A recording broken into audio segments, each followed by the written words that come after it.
निवडणुकीचे आज या ठिकाणी मतदान सुरू आहे आणि या ठिकाणी 3 उमेदवारामध्ये लढत असून या ठिकाणी 122 मतदार आपल्या मतदानाचा हक्क बजावत आहेत आणि त्यापैकी लोहगाव सर्कलमधून आमचे देशमुख साहेब या ठिकाणी आज मतदान करण्यासाठी त्यांनी मतदानाचा हक्क बजावलेला आहे. आपल्यासोबत आहेत, काय सांगतात माध्यमाशी, आपण त्यांच्याशी जाणून घेणार आहोत.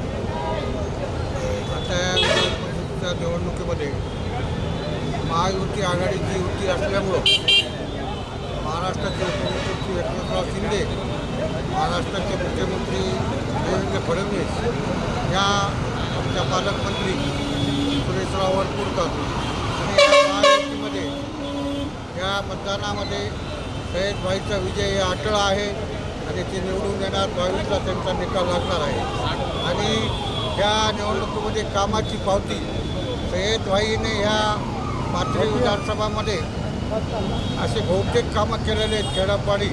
आणि मोठं टार्गेट म्हणजे जो बिमार माणूस झाला त्याचं ऑपरेशन पण माझ्या गावच्या लोकांचं सुद्धा ऑपरेशन तिथं झालं कमी पैशात आणि पैसे त्याला उरून आले. ऑपरेशन झाल्याच्या नंतर पैसे खर्च झाला की उरून आले. लोक कसं ह्या कामाला विसरतात, त्या जात नाही पात नाही.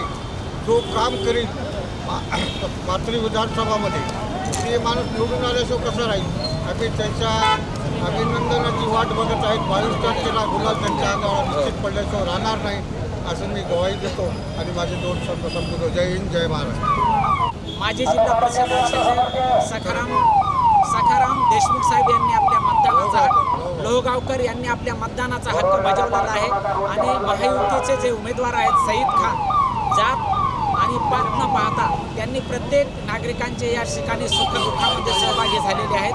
पाथरी सर्कलमधून त्यांनी युवा नेतृत्व म्हणून हाती घेतलेला आहे आणि ते आज या निवडणुकीला सामोरे जात असताना आज मतदान होत आहे आणि येत्या 22 तारखेला त्यांचा विजय निश्चित होणार असं माजी जिल्हा परिषद अध्यक्ष सखाराम देशमुख लोहगावकर यांनी माध्यमाशी बोलताना सांगितलेलं आहे. Parbhani news, cameraman Umesh Agarwal, reporter Dilip Bankar, Parbhani.